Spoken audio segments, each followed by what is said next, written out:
Welcome. I'm going to show you very briefly how to create a sunset sky without turning some of these parts into kind of a muddy mess. So the first thing we're going to do is paint the top of the sky, and that is where it's going to be the most blue. And I'm putting some water on the paper. I don't actually need to put water on the whole sky because I'm not actually going to paint the whole sky at this point. And that is one of the tricks to painting a sunset without turning your sky to mud. And if you have pets like I do, it's very easy to get dog hair or cat hair on your painting. So I have water on here. It is fairly wet, but it isn't in huge puddles. You kind of look off to the side and see if you have big puddles on your paper, then you want to let it dry just a little bit. This is phthalo blue, and that is the color that I'm going to put up here at the very top. That's kind of the color of a clear blue sky. But then I'm going to use ultramarine blue, and I'm kind of taking off some of that extra water.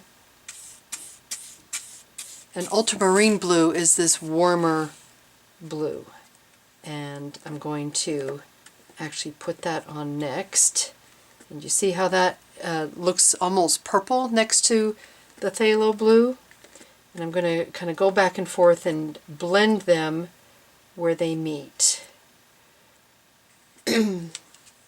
Alright, so that's all I'm doing with this area.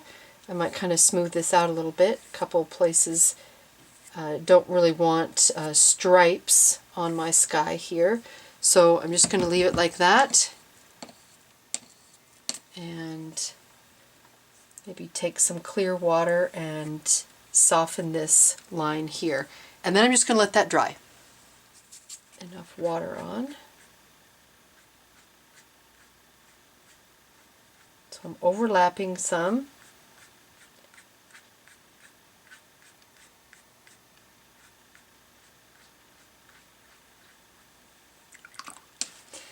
And then I want some nice bright yellow in here.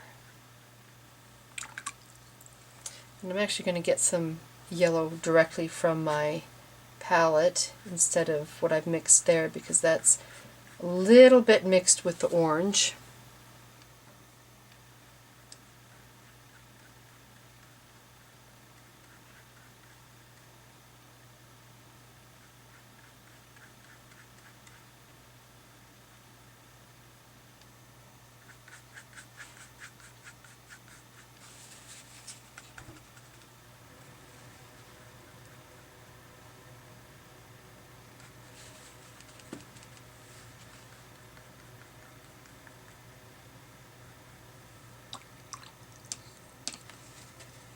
And then I'm going to soften this edge a little bit.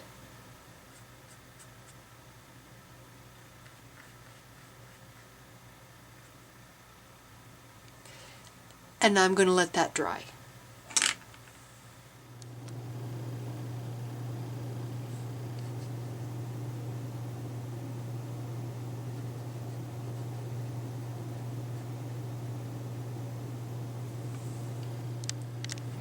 Okay, and so then each set of hills that gets a little bit closer, we will add a little bit more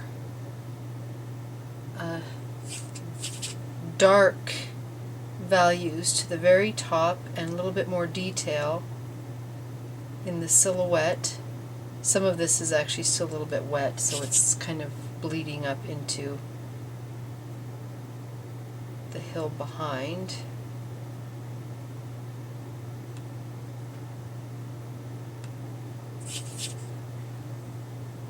I'm using ultramarine blue mostly.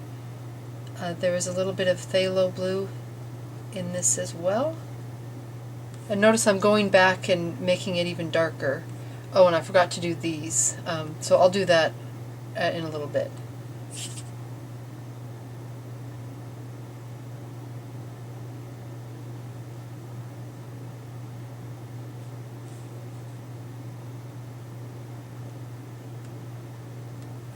Okay, and then I'm just going to take some clear water. I can add a little bit of the ultramarine blue and then pull this down, then add a little more of the clear water and pull that down a little bit more till I've got to the very bottom of that hill.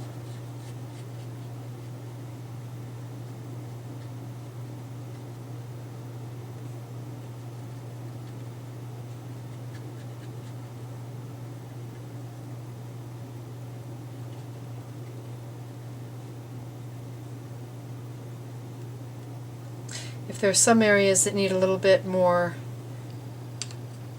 color, you can go back in and add some more brush strokes to kind of blend that darker area down.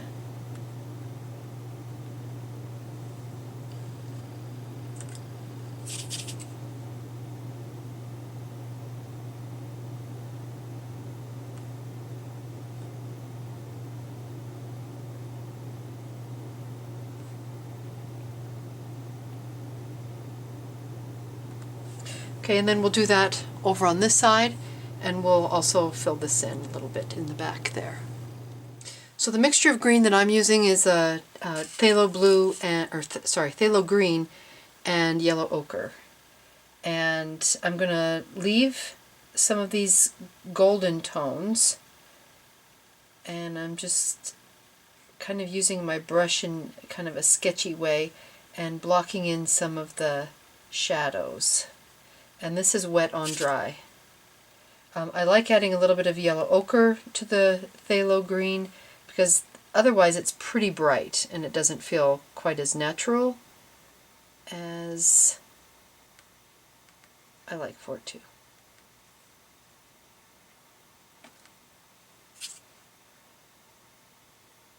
These could also be trees, you know.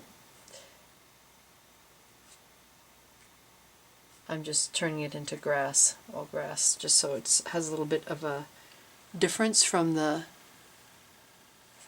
mountains in the background. And then I'm just going to add some clear water and soften some of these a little bit and blend them into the background. Then I'm going to use some of my burnt umber, and it's fine if you want to mix it with a little bit of the ultramarine blue, and this is just going to be some of the darker shadows. I'm not putting it everywhere, and this is kind of a sketchy, not real detailed landscape. It's a little bit abbreviated, so you don't have to add every little detail. It's more to kind of give the impression of what's going on. You can add a little bit of the blue for shadows also. You can block in larger shadows, kind of divide up the grass so it's not like an overall pattern everywhere.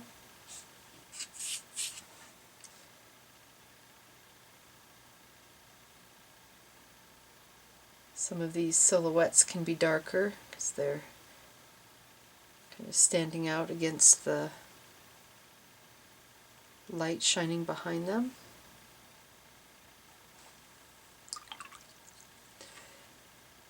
And then we can also just add some plain yellow ochre in spots as well. Then add some clear water to blend that in a little bit more.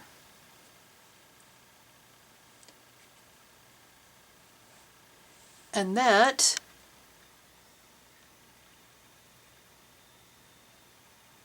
is that sunset sky. I could add a little bit more purple and darker blue up here. I actually got a little bit of a puddle here, so I had to pull that up, and if I do add that, it'll be quite a bit later because I want the paper to be completely dry. But it doesn't really need that necessarily. It's just personal choice. Anyway, hopefully that is a good overview of how to approach a sunset sky and adding some landscape there at the bottom.